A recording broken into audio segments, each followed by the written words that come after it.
right, so for tricks that are on the back truck, there's a common misconception, which is to lean back when you're doing it, but that's not what you're supposed to do.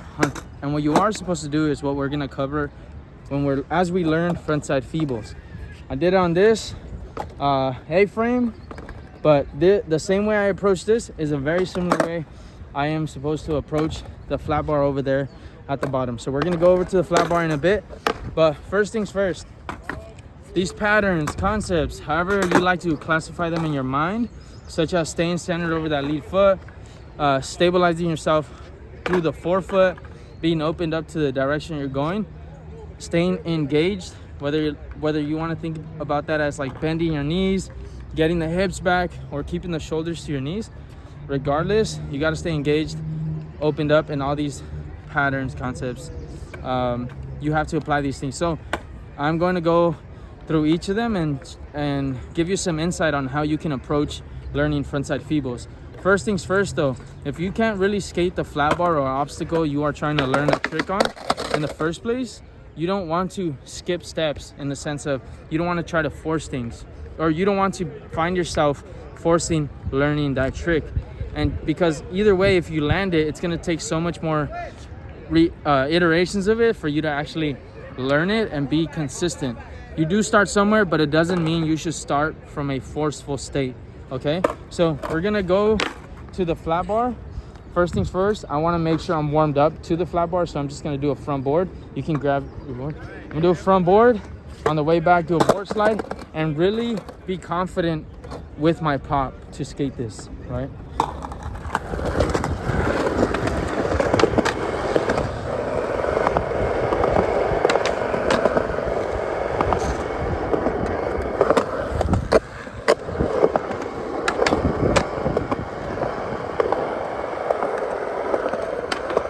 I got a bit lazy with it. I wasn't too engaged with the board slide. With the front board, it was okay. So we're gonna do it one more time and try to go the distance. I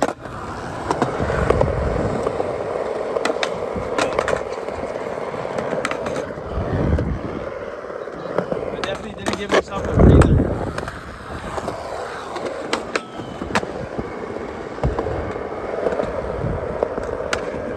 One more attempt on this.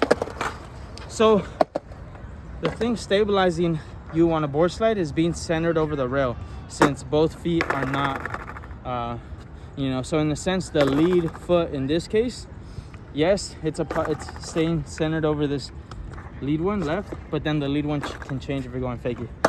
A little tangent, right? But it's gonna make sense why I bring it up.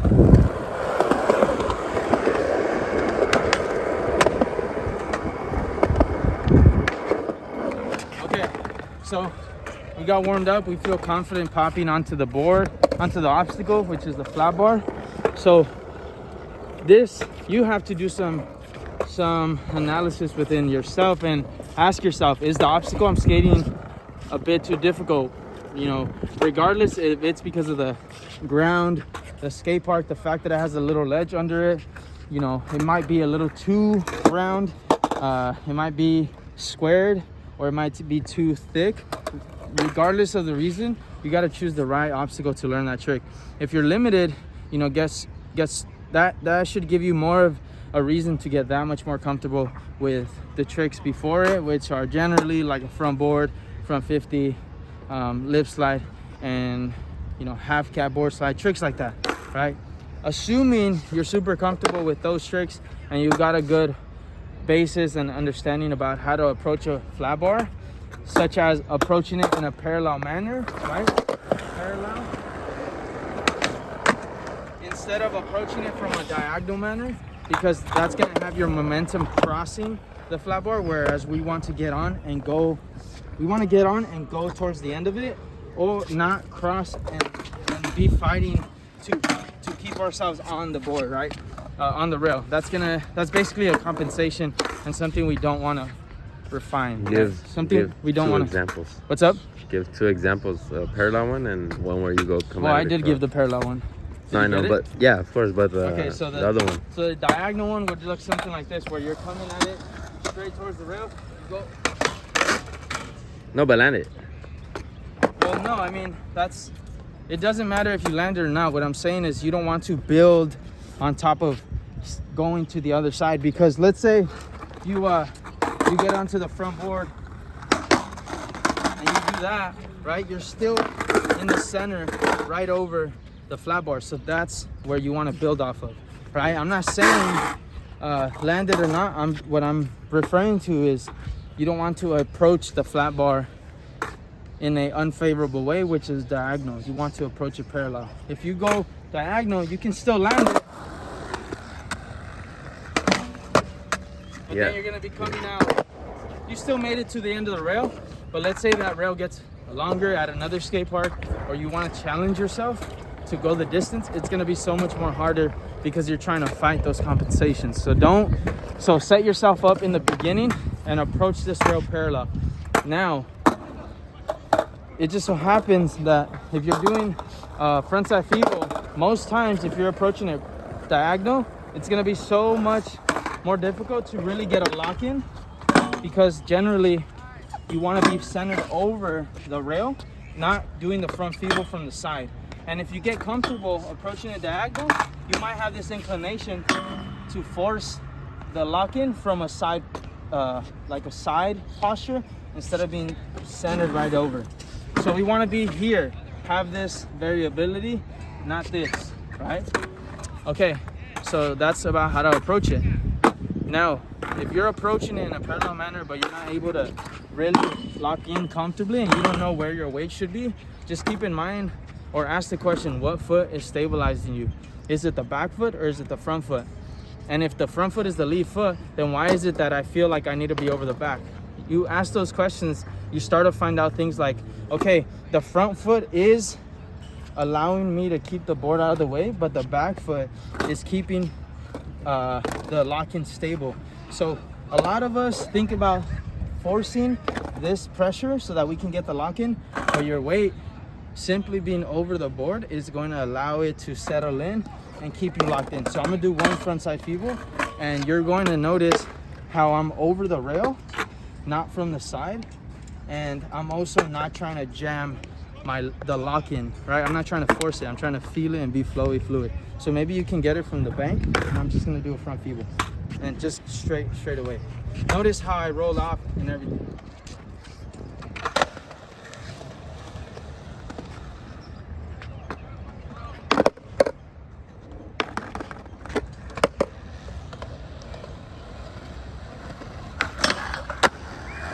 Okay. Oh, so basically, the whole point of that was so that you can see I'm not coming at it from an angle that's very defensive. You want to be offensive and very stable over the rail. So there's obstacles like bump to banks, bump to ledges, bump to flat bars, where you're going to have to do something like that, but it's not how you want to build your foundation. That's not going to give you the confidence to approach it and do it on other obstacles. So if you find yourself having trouble feeling fluid and confident with your approach, you might want to think about if you're centered over the forefoot, right? The lead foot, when you're on the backstroke, is that back foot, right? Because the front one, if you center your weight over here, you're going to fall forward, right? So it's common sense, right? If I'm on, maybe it's not, but if I'm on the back foot, this is the lead foot. If I'm on the front one, this is the lead foot. Now, if both trucks are on there, then the lead foot is the primary one is my left one, right? If I'm going switch 50, the lead foot is the right. Now, if I'm going switch front feeble, my lead foot is my left one. If I'm going regular front feeble, like I am showing you guys and teaching, the lead foot is the right one. So that's just kind of covering, maybe clarifying some misunderstandings of what the lead foot is. So staying centered over the lead foot in the front feeble is staying centered over my right forefoot, right? Now, forefoot. A lot of us think about locking in with our heels, right? Just because we see the toes hanging off. We analyze clips of other skaters doing front feebles and we see that their toes are hanging off. Their toes are hanging off because their forefoot is centering over the flat bar. So if I take out the board you can see that my foot wants to basically grab the flat bar, right? Look, now if I put the board under, right, and I'm applying that pressure on the truck in the pocket, you can see my forefoot hanging off, but it doesn't mean I'm on my heels. I'm applying all that tension through the forefoot. So the ball of my foot and the toes. I think about really grabbing the rail, right? Doing this right here. So now, how does staying opened up for a frontside feeble apply? Now, that is making sure that I'm looking where I'm at, right? If I'm on the flat bar and the flat bar is straight like this, I want to make sure that I'm looking at the flat bar. And just by me looking at the flat bar, my body is like naturally going to open up to the direction I'm going.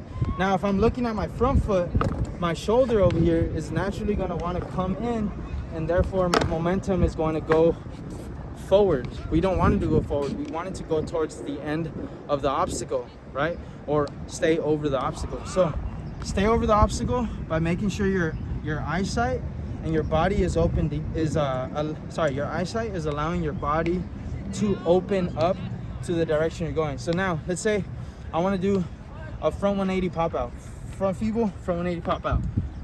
I need to have that variability. You want to look up here? I want to have that variability. So if I want to go front side, I can slowly, as I do the pop, I rotate front side easily. And if I want to go backside, then all I need to do is a little nudge backside. Now, if I'm closed off, it's going to be so much harder to do the front side pop off, and I'm going to be leaning towards that back foot. You want to be centered over that foot. Sorry, you're going to be leaning backwards, which is what we don't want at all for frontside feebles. Now, staying opened up is much easier said than done. If you don't feel comfortable even applying that concept, I encourage you to think about how you can be a bit more opened up when you're trying frontside 50s and frontside board slides. So for a frontside 50, if you're someone who keeps their shoulders parallel to the flat bar, and you feel like you have to look down here to see where you're going, right? You need to practice opening up, being a bit more fluid and having more access to movement when you're on the 50. So you should be able to do, let's be here. You should be able to move a little bit, have some access instead of just being stuck in this position, right? You want to give yourself the opportunity that ability to move front side, back side, regardless if you're trying that trick or not, right? So, like I said, practice 50s, take a step back, which is, doing 50-50s, getting comfortable opening up, or do frontside board slides. So I'm gonna do a frontside board slide and show you what that means to be open up for a frontside board slide. Stay on the same position.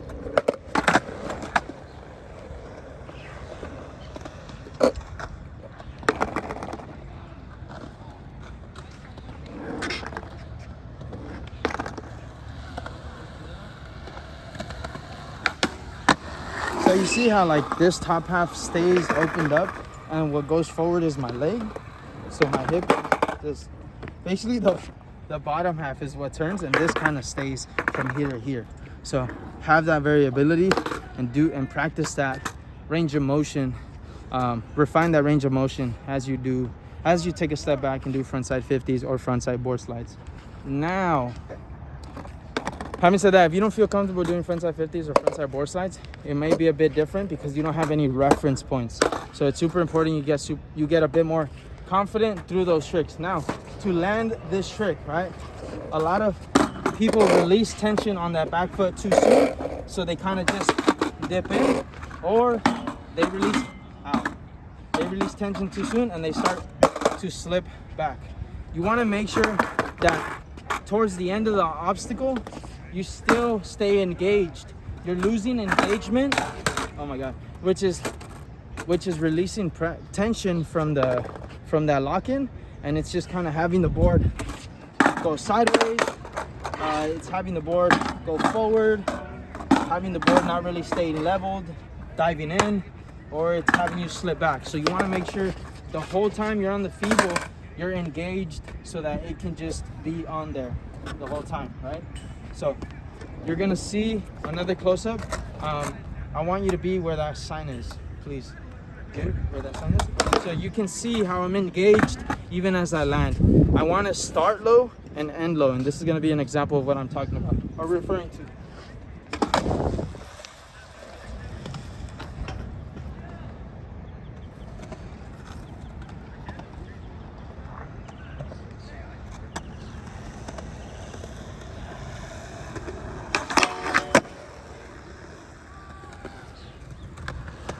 Okay, so you can see that I'm closer to my board than what you may be doing. You might be, as soon as you go for the lock-in, forcing the lock-in. You want to just allow yourself to settle your weight into that lock-in, and as long as you're centered over that lead foot, which is in this case is my right one for a regular skater, you're going to be accessing that lock-in.